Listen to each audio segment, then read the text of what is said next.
Well, hello, everyone.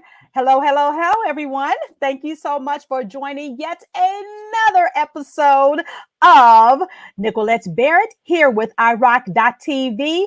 Real results, real careers, and we talk about real talk. So I'm so glad to have you all here with me. As always, I love coming to you and bringing you motivational and inspiring topics, whether it's from resume writing, LinkedIn, or my wonderful guests who share insights about their jobs and their career trajectory.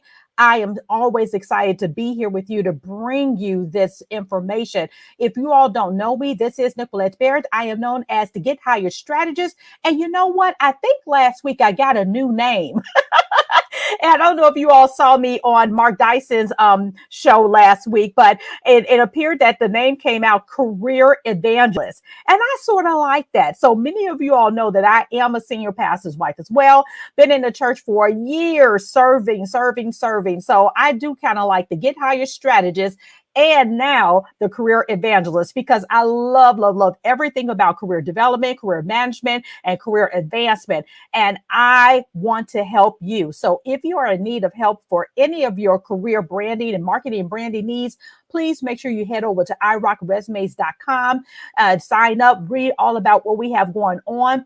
And if you need coaching, any kind of career coaching, I do that too. Just fill out the form and tell me what you need, and we can talk about how we can get you on the right track, not only to land the job of your dreams, but also the other part of it, you have to create a career that rocks. It's not just enough to get the job. We have to learn how to navigate your career, and make sure that you're on the right road to live the life that you want as a career professional. And I am here to have you do that. So as I always ask you all to do, make sure that you share the broadcast with your audience so that they can join too.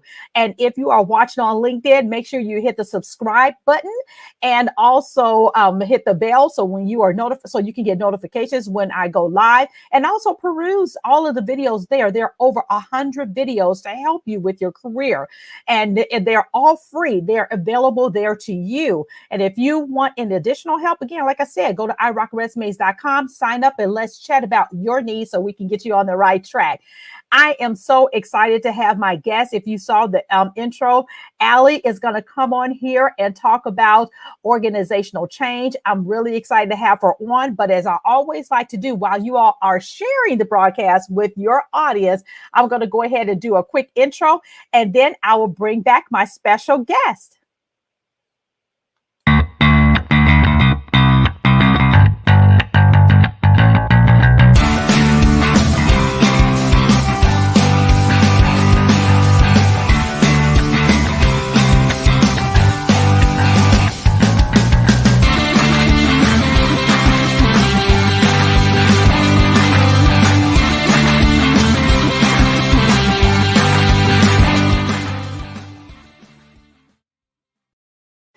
And we're back again. As you all know, this program is sponsored by the iRock Career Coaching Program.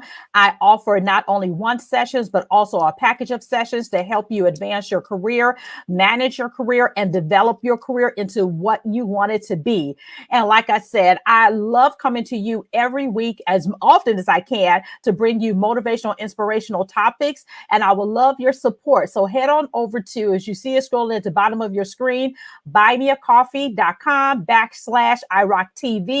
and support. It's just the price of a cup of coffee. And you will say, yes, Nicolette, I enjoy what you bring today, and I support you in the iRock TV. Now, let me bring on my guest, and I'm going to go ahead and let me bring her on. What's up, Alli? Hi. I am so excited to have you to be my guest. I mean, I am just elated. I'm telling y'all, this woman is a powerhouse. And let's say, well, first, before I get started, let me say hi to our people. We got Nairobi. Hey, Nairobi. We got Tammy with us today. Good afternoon, Tammy. And Stacy, yes, you have been MIA. Where have you been, girl? You. So glad to see you. Okay, let me tell y'all a little bit about this powerhouse. Alli Onni has extensive experience in management consulting, providing insight to how organizations work. Her consulting career includes work in change management, organizational development, information technology, and business operations. She has led global teams embracing the diversity of people from over 90 countries and 17 languages. Her collaborative leadership style supports her pursuit of operational excellence and innovative problem solving. She is recognized for her commitment to leader development and personal growth for teams and individuals at all organizational levels and on all career paths. Alli's professional mission is to create environments and partnerships that unleash human potential. She holds a Bachelor of Science degree and a Master of Science degree in communications from, I don't know if I can say this, Rensselaer Polytechnic Institute in Troy, New York. You got to keep me honest on that one. So, I mean, this is a powerhouse. Her whole focus is on organizational management, and she is an organizational management practice director at invenioLSI. All about SaaS, y'all. So, Alli, come on, tell the audience hello and tell us a little bit more about who you are that I may have missed. Well, first off, thank you for having me. I love being here, and I love every opportunity to talk about change management, because if you're not managing it, you're just living it. Okay. Yeah, and you are so right. And I mean, when you think about change, man, we go through change all the time. And I'll put this up here because I saw that you not only said importance of change management, but I like that you said change is everywhere. Everywhere. Look at the year and a half we just lived through. Yes. Okay. I mean, change is everywhere. And we, as just human beings, we are processing more information more quickly than any other time in history. Okay. And there isn't an actual pause button where we can just stop the whole world for a few minutes, right? So we're constantly navigating and negotiating change in our environment, our work environment, our homes, our backyard, everywhere. Oh my gosh. So tell us a little bit of insight of what you do now to bring that change management so people can learn about how you do it in your current role so they can be thinking about maybe what they can implement as well. And then we'll go backwards on your career trajectory. Sure. So I lead a practice in organizational change management in the context of a firm that works dominantly in public sector. We are focused on public sector, right? And so the impact that these organizations that we can call our clients have on our communities is really phenomenal. So they're people that we want being able to manage change, right? And they have to do that. I work in the context of technology as well. So we think of it as having three dominant focus areas. There's the actual org kind of development, then there's the strategy and communications, and then there's training. Okay. So you always want to think of what I call the magical triad. There's kind of what do I live? Where do I live? Kind of organizationally, what are the structures in place? How do I communicate around all of those structures? Kind of needs, desires, objectives, expectations. Okay. And then there's things that you need to have trained in. And training is different than education. Education means you know about something and you know it conceptually. Training means you can execute particular tasks on command to create particular outcomes. Wow, that is the first time I've ever heard that distinction made. Say that one more time. Education is what again? You know what? Education is knowing at a high level the concepts and principles. Training is about being able to execute particular tasks and create particular outcomes and being able to do that consistently. Now, I hope y'all got that. See, I've never heard of that. So you just educated me. Well, awesome. We got more people. Okay, Stacey giving us what happened. What had happened, Stacey? They've been working me on Thursdays. Don't they know this is iRock time? I know, girl. You better tell them. You got to show up. Girl, thank you so much for always being supportive. We got Tanya Bedell on the line. That is my good girlfriend. Good afternoon, Tanya. Thank you so much for joining us. Okay, now, Alli, you got to tell me how you got into this. Give me your whole background story of your career, because we had a little bit of conversation about it. So now I want to know a little bit more. So my career has been a complete journey. And I will say, I I literally had to work putting myself through graduate school. And so I worked at a facility where I worked the third shift manufacturing, and I knew all the equipment. I knew, and we did the time studies and we recalibrated the equipment, and then I go home and go to school. And during that time, they went through an implementation where they were going to put in software. And someone said, and I'm so thankful, said, why don't we get that lady who comes in on third shift? She knows all of the equipment and the calibration. She would be a great addition to the team. I loved that not because I knew what I was getting into, but it was a promotion. More money. Ching, ching, ching. We all about that. I was like, I might eat more than macaroni and cheese. Roman noodles, right? And so I worked on an implementation, and I was so inspired. I was so inspired by the consultants that I had a chance to work with. I kind of looked at that and said, well, I'm going to be that when I grow up. And then I got a job in development. So I literally worked in a software house, and I was in the development organization. I was a technical writer, and then I did do some basic coding, but mostly just technical writing. And then I moved to consulting, and I've really never looked back since there. But I think it's really important to be very curious, because I went from a very technical person. And so people who know me from the beginning of my career would never have imagined in a million years that I would be leading a people-focused practice in consulting, because I've always been much more technical. And I mean, I used to run things like the engineering tools and the engineering workbench for companies, engineering and design companies. So it's a big step. But I took that step because what I realized is if you want to do transformative work, it's people. And so all the technology in the world, it helps us people do amazing things. And so it was important to start matching my technical and business skills with people skills. Now that is powerful that you said that, because although, because technology is being pushed, AI is everywhere. Then people are looking at AI, even voiceovers, all that is AI driven now. So when you say that is very important to people, speak to those people who are out there thinking that, oh my gosh, I don't know what I'm going to do because my job may go away because the robots are coming. How do you speak to that, the importance of organizations still understanding they need people and good people? Yeah. Okay. So we are going to go through transformations with AI, and I do think from a leadership perspective, we need to manage that versus letting that manage us than just letting it kind of roll out or roll over us. So I think there's some real leadership opportunities, and I think being very transparent and direct. Some people's jobs will go away, and you know what? Some of your people skills might in fact be what gets you to the next position and the next opportunity. So that's one piece of it. And then there are some things that you can't automate. You can't automate a relationship. No. Okay? I love that.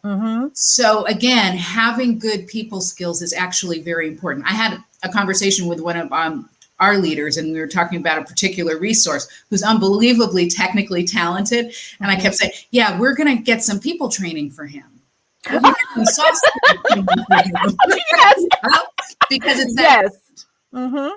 One of the organizations I worked for, one of their core values was collegiality. And one of the things they said is, it's great to be good technically, but if no one wants to work with you, you won't have a home here. Right. So I think all of those things are important to consider. Oh, wow. Oh, that is absolutely interesting. Now let's talk about a little bit deep in your career. What is the one thing that you wish you had have known before starting your career that you know now? So I always think I wish I had known that careers last a long time. I felt a lot of pressure early on in my career to know exactly what I wanted to do. And the truth is, I didn't. I was very curious. I got into consulting because I was like, I love the technology, but I want to know about business. I want to know about these applications. I want to know about different industries. Okay, I've worked in aerospace and defense, and I've worked in consumer packaged goods. Okay, everything from airplanes to ruby red lipstick from a product development perspective. Nice. Fun. And I had a lot of pressure on myself early on. Because I felt like I had to know. And now I look at it and say, wow, there is no way I could have known the journey that I was on, just to end up in the seat I'm in today. Right. Oh, that is absolutely fabulous. And I love the fact that, you were saying that all of the different areas, to even to ruby lipstick. I mean, because you just don't know That's where it would important. go. Red lipstick is important. Right, exactly. Yes. Yes. And then, what, going back to when you talked about being curious, let's talk more about that curiosity that you had. Yeah. Well, I wanted to know how things worked. I wanted to know how businesses worked. I wanted to know about products that I saw on the shelves in my grocery store or at my, kind of local pharmacy. Mm-hmm. And so I had the pleasure of working because I worked on large systems, and I did have a specialty in manufacturing. So I got to kind of see how things were made and the systems that were related to that, and then you get exposed to leaders. And one of my biggest curiosities, you always hear the stories after major projects and initiatives that companies do. And the stories are really pretty glossy, right? I always sit back there because if you were there at the time, leadership in action is a little bit dicey. Okay, it's a little bit messy. Right. Okay. Yes, In it reality, right? Now, when you get to the end of the journey, you look back and say, "Of course, that's how it was going to work." Yeah. I know that at the time, Oh my goodness, you are so right. Now let's talk about failures. What kind of stumbling blocks have you had that, I've kind of renamed it to being failures or failures that you have overcome that put you in a better spot, or something you've learned, you've shared with others, or what have you? How did you overcome those failures? It's funny. I think about that a lot, and as I look back, I don't feel like there were a lot of failures or failures. I would say what the biggest ones were the things I didn't do that I wanted to, is the opportunities I didn't take. So I think that's something.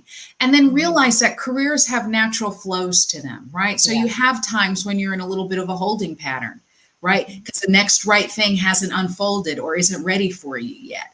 And I think it's very important to have patience with yourself and the world when you find yourself in one of those. And I think I've gone through some very hard periods like that, where I knew I wasn't doing what I wanted to do, and I didn't quite know what the next thing was. And I didn't have a formula to get me there, and I just needed a little bit more life to unfold for myself. And so I think it's important to be patient with, as I said, yourself and the world when you find yourself in some of those holding patterns, and I think the other big thing that was a really great learning for me is knowing where you really are in your career. I always joke, I call it the mall map, and you look for the "you are here" button. Yes. Okay. Well, it's important to know that in your career. Be very aware. Am I a mid-level professional? Am I still considered a junior professional? Are there standards for what I do? There's all kinds of things that are really important to know about where you are specifically. Oh my gosh, two things that you said there. I love the fact that you said your opportunity probably hasn't unfolded for you as of yet. That is powerful in itself, because we do beat ourselves up thinking we should be at a certain place based on a number of years. Well, I should be here, should be there. But being patient with yourself and allowing it to unfold, that's a powerful statement. And I want you all to hear that and understand that, allowing it to unfold. But then the second thing that Alli says is making sure that you know where you are. And that comes back to doing the work. And that's a big difference between a worker bee and a career professional. The professional looks at themselves and say, hey, I'll need to do what Alli just said, knowing where I am, uncovering where I am, where I want to go, having a plan. The workers is showing up every day, and all of a sudden 10 years in, like, oh, what am I doing? It's almost a dead, maybe 30 years later, it's time for retirement. Where has time gone? And that's why it's important to do that deep work for yourself as a career professional, so you understand where you are. Absolutely. And being able to have that, as she said, unfold. I mean, those are two powerful statements. So ask yourself, right? Do you know what all your capabilities are? Do you know what all your skill sets are? And it's not about bragging. It's about being accurate. Okay, this is too heavy to drop, but I want to drop the mic. No, Being that's very important. accurate. It is about being accurate about who you are. If you Yes. do something and you're amazing at it, be accurate about that. Wow. That's probably a big part of your path forward and what needs to unfold for you. Right? When you think about where your talents are, you're never bad Mhm. at the Mhm. things you like to do. Yes, exactly. Now tell us how did you get to that place and how do you share that in the organization of developing people? How do you suggest that they get there? There are a lot of great tools, assessment tools. I like those that are based in big five personality, and they Mm-hmm. work cross culturally. So I think Mm-hmm. that's important. Mm-hmm. And I think having some really good self reflection time. Yes. Okay. But mostly, I Mm-hmm. think if you can be really honest and accurate about the outcomes you create, that will tell you those things. Wow. Right, because Yeah. there's a Mm-hmm. complete pin back to where you Mm-hmm. are related to what you can create. So, Yes. Yeah, because that is powerful. And that's Tammy, because I was connecting you too. That's Miss Tammy. Hey, all right. Tammy. And right, being accurate about your skill set. Because you know what I find a lot of times we have so many things circulating in our heads. And then we're going based on sometimes a lot of other people identifying those for you. But when the last time, come on, y'all, be honest out there in the audience. How many times have you stopped to actually do that work for yourself? To really assess your skill set and be accurate in them. And then also being able to uncover what you like and what you don't like. And when I send my clients through those types of exercises, I want them to really develop a job description that is their dream job before just going out and looking for a job. Because you have to understand what you want to do. So you're not just getting a job, that you're looking to how do I build my career? How do I to build my skill set? How can I even stretch myself by going for something that's a little bit more challenging for me? Yeah. Not many people take that step back. What would be your advice in helping them push them to actually do that? And Tammy says, what? Need that self reflection time. Yeah, it's very important. Yeah. Mm-hmm. So I think sometimes it's just slowing down Yeah. enough. Yeah. Okay. Mm-hmm. So that you're kind of living your life isn't living you. And I know we go back and it's a kind of the speed we move at, right? So I think there's something about kind of managing that for yourself, like Yes. a gift to yourself, Yes. so I think that's Mm-hmm. an important part of it. Mm-hmm. There's a couple other things that I wanted to add. Yeah. So Mm-hmm.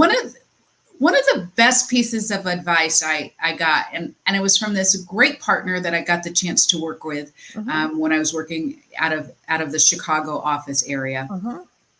And he had this really deep, raspy voice, right? This giant guy with this really Yes. raspy voice, Mm-hmm. and he always kind of thought, "Oh, I don't ever want him mad at me." And and he used to call me Alli Girl. Okay. I hear that raspberry alley girl. I Alli can hear Girl. it in my head. Right, right. Yeah. You Uh-huh. know, but he told me, and I take this as life advice. Yes. But the career Mm-hmm. applications have been unbelievable. And Mm-hmm. one of the things he said to me is he says, you have to make a choice in life. Mm. Does a room light up when you walk in or when you walk out? Oh, y'all, somebody put that in the put that You in. know? And so Wow. yeah. And so are you Woo. that person at work? When you walk Mm-hmm. in the room, do things just get better? Either lighter, Mm. more cheerful? Do they get more innovative? Mm. Right. So there's so many ways you can kind of challenge yourself Yeah. on that. Mm-hmm. Yeah. Um, Yeah. and And that's deep, Allie, because just sitting with that alone yeah, makes you unravel so many different areas of your life, not just career. Like you said, it is a life lesson. I mean, that yeah, is a gem right there. So thank you, and raspy voice. yeah, yes, and it Yes. takes you out of comparison. It's Yeah. not about what anybody else is doing. It is Right. simply about what Mm-hmm. you are bringing to the table. Right. Mm-hmm. And so Right. often we're in the comparison game. We're Mm-hmm. looking at people on Facebook and we're looking at who's progressed what on LinkedIn. And you Yes. know what? Mm-hmm. Maybe that doesn't matter. Maybe there's just the next right thing for you. And that's what Mm-hmm. you need to focus on. Yeah, everybody is getting it because that I'm gonna sit with that myself because I will hope that we all are working toward being the light when we come in the Yeah. room. Yeah. And if there are times that the light comes on when you exit, then there's some self discovery that we need to step back. And not that we have to be perfect because the light can be on, but it could be a little dim. Where in that dimness do you need to work on? What do you need to say within yourself that I have to make sure that my light is shining on where I am and not making sure that people are excited when I leave the room? Because that can be back to what you do as far as personal development, making sure the person has people skills and not just the technology skills, being able to interact. And that is so Yeah. huge. I mean, what Tammy said, deep. And what Tiny said, be the light. That's what we want to be. We want to be the light and not when we get into that room and not have it come on when we exit. And then, it's so funny because I can think of some people that I am excited to leave the room and I have to figure out a way, okay, how can I help them get that light on? Because you want to do that. But it's a self-reflection on how to do that. And that is very, very powerful. And like Lady Benny said, she said, look, she got the blown like, yeah, whoa, because I mean that is it. And Stacy, what you say, Stace? You said being an introvert, I'm taking that standoffish, so that can translate as me dimming the room. And see, that's about how do you leverage that introvertness so that people, and that's also teaching the room about being diverse. I mean, if we can go back to that, right? Oh, yes, go ahead, Allie. Well, you know what? So I'm an introvert also, and I Yeah. didn't realize how much until we went through COVID, and I realized I'm really okay if you don't cut off my food supply. I can stay in my house with my dog alone. I'm like, I'm okay. You know? Right. Uh-huh. And I always say this because I think it's really important. Being introverted does not mean Mhm. personality defect. It just Nope. means you get your energy and you recharge independently. Whereas Mhm. other people kind of recharge when they get to be around other people. Mhm. Okay. Mhm. And so I don't see that as dimming a light. Now, maybe it's you're not putting yourself in the right situations where you can be Mhm. comfortable. Mhm. So there's something about environment management and things like that, Mhm.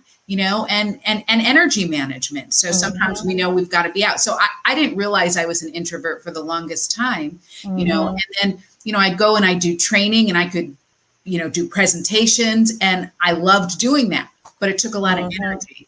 So it's Mhm. really about energy and where you're getting Mhm. your energy from.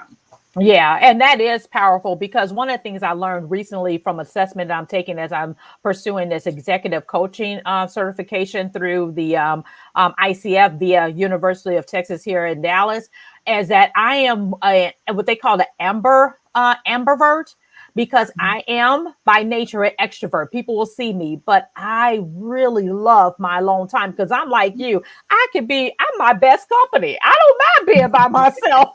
So I am okay. I never get feeling of lonely because I'm always finding something to do, even if I'm just sitting quiet and reading a book. So I love that you made that clarification. So Stacy, it's not about, it translating to dimming the light. It's not about that dimming the room. It's about who you are as a person and educating them on who you are. And if you're better one-on-one, girl, you can still walk in that room and go into those individual people.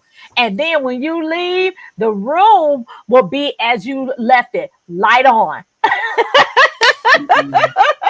Also, okay. So let me ask you this. So, what advice would you give someone who's wanting to walk in do a similar career as yours? Okay, so there's a real Mhm. traditional route Mhm. in Mhm. management consulting, Mhm. right? And I would say, you know what, you probably want to go to one of the larger firms, Mhm. okay, and just kind of work yourself up, kind of pick your discipline and work yourself up. But I would encourage you, Mhm. um, get curious and Mhm. look at the things around you, right? Yes. Look at the Mhm. things around you and the opportunities. Mhm. Watch what other people are doing. Try things on, you know. So because if you look at what I do today, it has been Mhm. anything but a straight line to how I got here. Mhm. Okay, Mhm. and I would never have predicted that. So, Mhm. so I just really think the best career advice is be curious and be playful. Try things. Oh, I don't like that. Then stop doing it. Try Mhm. something else. And it's I important to love do that. that early on in your career, right? Before you feel like the stakes are too high. Mm-hmm. And then remember, the stakes are really never too high. Mm-hmm. Right. Yeah. There's always different opportunities. There's so we get committed though. And we bend ourselves a little bit out of shape because we get too committed to things like titles. Mm. So what if you could have your dream job at the pay you want, but it didn't have a good title? My goodness. So, that is so powerful right there, because it is, a lot of people think title based. yeah, and we have a lot of people who want like senior director and vice president and SVP, and I've had a lot of those titles, and that doesn't necessarily mean it's a good job. Yeah. Or one that you're well suited for.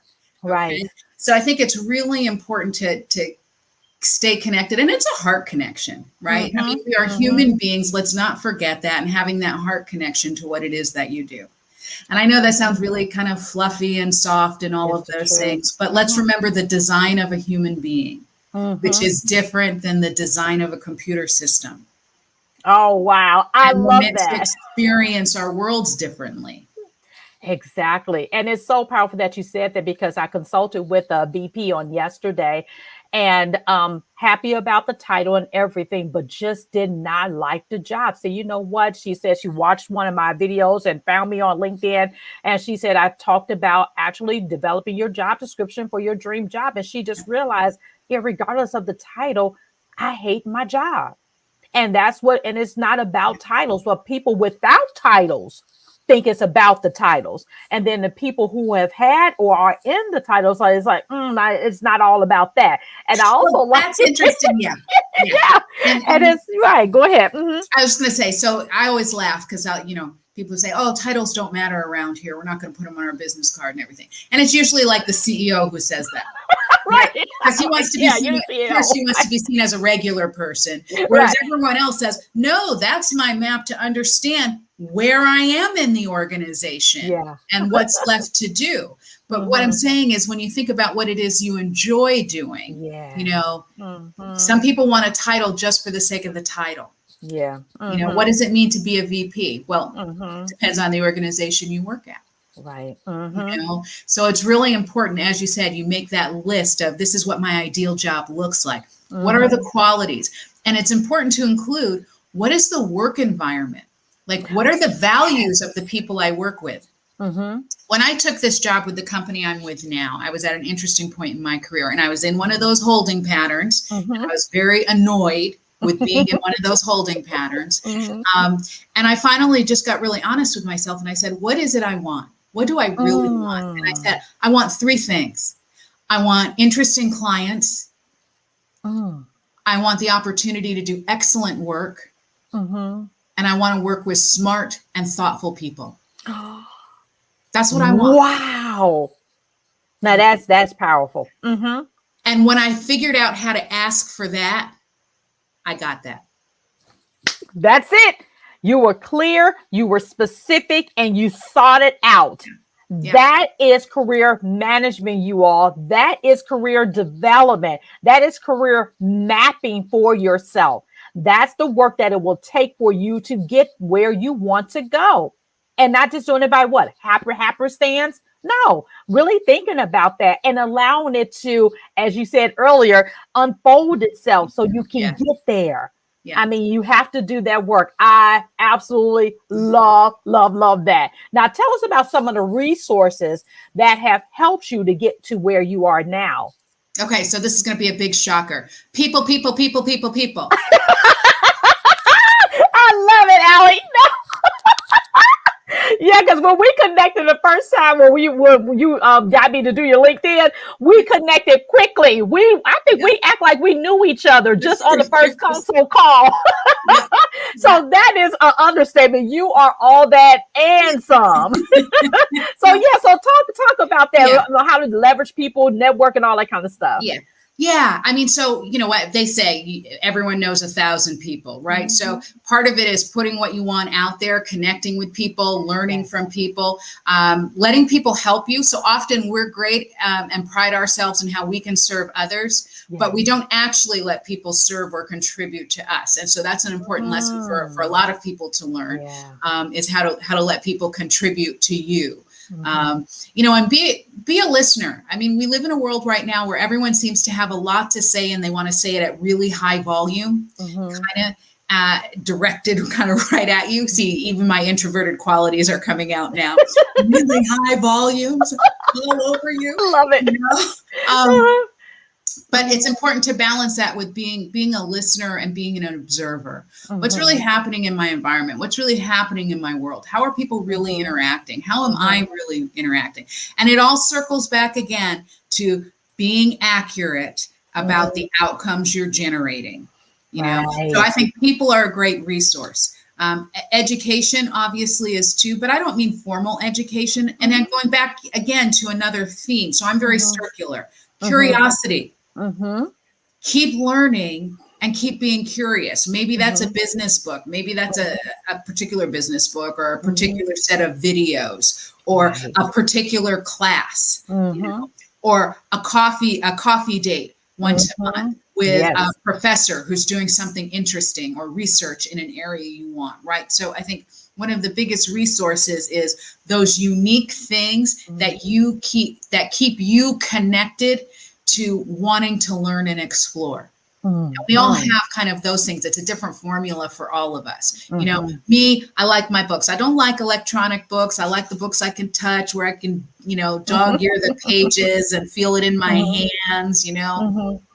You know, so I love that. Writing is a great exercise.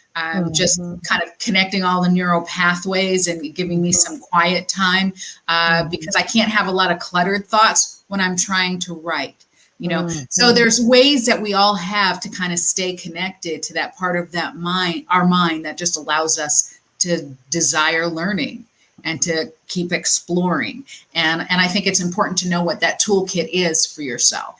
Yes. And I talk about that all the time, y'all. Toolkits. How are you developing your toolkit with your skills, your abilities, your resources, and what really actually fuels you? And going back to the curious part, you try those things out for yourself, and then you settle on, you know what, this one really works for me. And that's what happens. And then asking those questions of people around you, or sharing those resources so you can try them out as well. So going back to people, making sure you use your network. You will be surprised at how big your network is. But the fact is, you've never tapped into it. You don't know what's out there. Well, and it's not like you have to have a network connection on everything. There are a lot of, I mean, don't let the news fool you. There are a lot of amazing, amazing people who don't have to have known you for 10 years to be willing to help you. That's right. So I think it's just about reaching out and staying in the game. Yeah, staying in the game, reaching out. And you know what? If that person is unable to help you at this time, that doesn't matter. Go to the next person. Don't let it knock you out.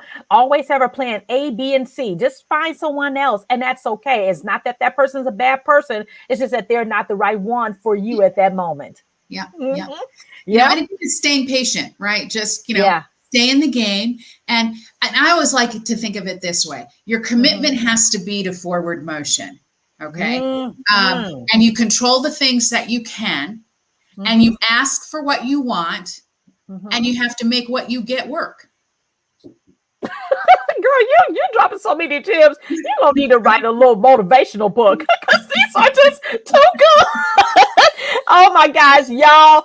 Make sure, if you all joined us late, make sure you go back to the replay. And when you watch the replay, #replay to let me know that you've watched it and all the gems that you got from this session. And make sure that you put the comments, especially on YouTube. If you're watching anywhere else, go out to YouTube, because the more comments we have on YouTube, the more YouTube will say this content is worth looking at. So make sure you're doing that. I love all of that. So now I'm going to ask you another question. Okay. Who are the 2 to 3 people who have been the most influential to you in your career? Yeah. So my partner, Alli girl. He shaped a lot of things in my career, but he was Yes. really a great example Yes. because he's the person who really forced me to build a profound relationship with the idea of excellence. Wow. There isn't a substitute for excellence. Mm-hmm. Okay. Mm-hmm. And it's really important. It's really, really important. So that was a big one. Nice. Another one was a professor I had in college, Mm. and he allowed me as an undergraduate, which is really kind of unheard of, to do research with him. And I got to do all this original research on, it was really the Hudson River School of Painters. So it's this artist. Wow. And I got to go through all the archives, and I got to read all the letters, because, you know, it's 19th century, right? So then communication was kind of writing and letters that people waited months and months and months to get. And I got to go through that, and the diaries, and then his work and his thoughts about his work, and his competition with other artists. And so it was a really exciting opportunity for me, not just because I was getting to do original research, but what it did cultivate in me is just a love of old things, things that have endured over time. And I constantly think, as I'm doing things in the world, how will this endure? It generates value now, but is this something that will endure? Will this continue to add value? And so it had kind of kicked off a set of questions like that I think I carried forward in the rest of my life. And then I think a third one was actually one of my athletic coaches for soccer. And you know what? Life should be fun. And it's good to have a sense of just play, just good old fair play. You know? And being someone in the work world that believes in good old fair play. I hear you emphasize fair play. I love it. I love it. And that is so true. And just to the guy who called Alli Girl, when I'm thinking about, okay, her next book should be Alli Girl Pearls. I got a book project. All right. Yeah, writer. I love that. I love that. I love that. Okay, so what is a common myth about your profession or field that you want to debunk? Because, you know, everybody has a myth about, no, you can't do this, or this is this way. What myth do you want to debunk as far as in your role with organizational change, being a director and consultant? Any one of those or all of them? I'm going to say consulting in general. Okay. And you know what? So it's very competitive. And one of the things is you learn so much, right? Because so when you're a consultant, and I consider consultants, they are the athletes of the business world. Okay. You are always working on the hardest and most complicated projects an organization is doing. Yes. Okay. Because consultants are too expensive to put on things that are easy. Right. And there's a difference between consulting and outsourcing. Okay. You know, so I think, I think that's really important. You know, just, and I kind of forgot where I was going with a piece of that, but, you know, I love consulting, and it's the athletes of the business world. So I think one of the myths is that you can perform consistently all the time. Like an athlete, you need to figure out the seasons of your career. Am I in an off season? Am I in an on season? Right. So this idea that through sheer will, you can have just output every year is on an upward trajectory. That's not how careers work. That's not how consulting works. That's not how project work works.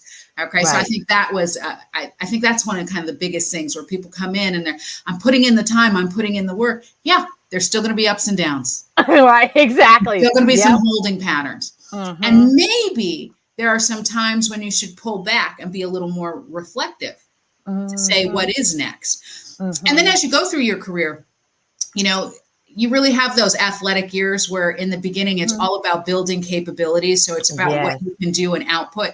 Later on in your career, it's really about strategic thought. It's about knowing the right thing to do, not just being able to do everything. Okay. And figuring out the balance of that. You know, and I think that's a strategic thing to think about. A lot of people get really caught up in the, I have to be a doer forever. And on some level, you've got to stay in motion. Okay. but the strategy and the thought process of knowing what to do and being able to read the landscape become very, very important and value add skills to organizations and communities. I love that you said that, because I do remember in the early part of the year, my career, I'm learning how to do everything. I'm learning this skill set, learning that skill set, learning that skill set. And then a shift came where I'm like, I'm more strategic. I'm looking at how would this not only benefit me, but how can I be effective? Or should I talk to someone who I'm mentoring and growing up in the organization who will be a better fit? And that's part of the strategy too, because maybe sometimes it's just not you that need to do it, but you can develop someone else to be able to take that space, because I am so strategic in my mindset now than I was when I was early on in my career, because I was going, getting promoted, trying to do all of these things. And then it's like, no, what do I really want? So I love that you talked about how your mindset shifts from that, being that doer, keep going, still moving, but then being more strategic in your thinking. And that's what I try to work with our clients here. Is like, how do we think about strategy on making sure you get what you're doing? And when I train that muscle and strategy, then they're able to make sure that they develop a career that they really want. So I love that you said that. So here's one of my favorite, Jims, and I say this all the time. So one of my superpowers is stating the obvious. And a lot of times you need someone who's willing to state the obvious. Guys, this is what's happening and is what's in front of us. But a lot of times we get so overcommitted to our plans. And one of the things I think is so important for us to be able to do is, if something's not working, stop doing it. Simple as that. And it's Try okay. something new. Right. So often we get so committed that we have to be right. That, we'll keep doing something that we know isn't really creating the results that we want. Right. I also look at it too, as I go, if you're not where you want to be or doing what you want to do, why would you defend it? Why would you defend a position you do not want? Yes. And a lot of times people do. And so it's about being accurate, right? And then really assessing your environment, and again, trying not to overreact, trying not to underreact. We all kind of keep doing this navigation in life. Right. I love that. And that is so powerful, because we need to be able to focus on that and understand that with all our heart. Because if you're not happy where you are and you're still stuck and you're not making any movements, you have to say, okay, am I going to live like this, or am I going to live a better life? And I remember earlier you said something about developing your career around your life, and not your life around your career. Well, how did you say it about the life around the career? So I love that piece of it too. Restate that point. Right. I don't remember exactly how I worded it, but you know what? You want to have your life and live your life. Okay. Not your job. Don't let your job kind of overrun you. And then think about, what are the things that it's contributing to your life? You know, I mean, we should enjoy what we do. We spend an awful lot of time in the office. We spend we should enjoy what we do, and we should enjoy the people we do it with. And if you're not jumping out of bed on Monday morning, then guess what? We need to talk. iRockResumes.com, fill out your form, and let's talk. There you go. Okay, so Alli, if you could step in my shoes, what would you have asked yourself that I did not? What's so funny is I look at that and I go, that's how I always end interviews when I'm looking to hire someone. What is it you want me to know about you that I haven't asked? So here's what I want people to know. I think no matter what point you're at in your career, the best days are never behind you. And that is the most important mindset to have. Okay. And I think in a day and age where we have a lot of negativity, I think it's really important that we protect our belief in possibility. And that something you didn't expect or didn't control could unfold in front of you. That makes all the difference. Oh, that is powerful. Powerful. Now, do you have any openings at your job if someone's interested? Come on, tell us. Y'all listen up. I do. We are absolutely looking for organizational change management consultants. We're looking for mid-level and senior. We are also looking for training managers and training developers. And so here is her email address, Alli@theomniproject.com. And they have to have a technical background. Is that what I remember? Technology background is great. You know, okay. It's not necessarily a must-have, right? And I like to look at everyone as unique. We're all a unique formula. Okay, good. So listen to that. If you're interested, please reach out to Alli, and here's her LinkedIn as well. Definitely connect with her on LinkedIn, okay? Follow her at Alli Onni, okay? I used to say Omni. No, Onni, Zonni. So make sure you connect with her. And if you are interested in learning more about the consultant role or applying for it, reach out to Alli. Again, there's a labor shortage, and if consulting is something that's interesting to you, especially in the change management or even the training, please reach out and have that conversation just to see if that you will be a good fit, if that's something that you will be interested in. Please, please, please reach out. Okay, Alli, as we wrap up this wonderful time together, if I said to you, Alli, IROC, what does IROC mean to you? How do you interpret that? IROC, awesomeness. You do rock it, girl. You do. You rock awesomeness. And I am so thrilled to have had you on this show. And thank you so much for agreeing to be on the show, because I always love. And I said, you know what? I got to bring my clients on. I got a bad network, boy. I need some of my clients on here to come and share their wisdom, their knowledge. And I'm so glad that you have agreed. And I think you are probably one of the first in this initial reach out to all my clients to be on, because I've had clients on in general, but this is very intentional, because all of my clients have so many various things that they do that the world needs to hear more than, because all of my insurance peeps, you know, I'm in insurance, so I got a lot of insurance. I said, we need some diversity in careers out here. So I love that you agreed to come on, and you have been a blessing to all of us at IROC. Again, y'all, please make sure you like, follow, put the hashtag replay when you watch the replay, share this episode with your audience so we can get more people on. Go out to YouTube and subscribe to the channel. There's over 100+ videos out there for you to enjoy, learn, and share as well.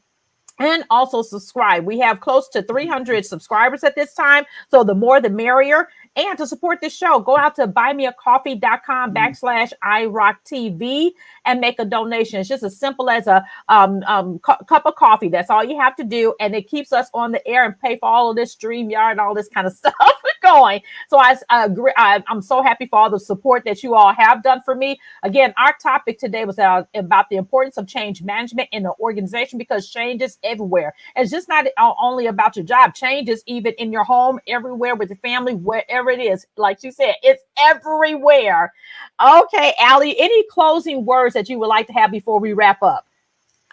You know what? I just wish everyone who is in a job search and looking for their next right position, I just know that my spirit is with you, and I encourage you to really go for what you want.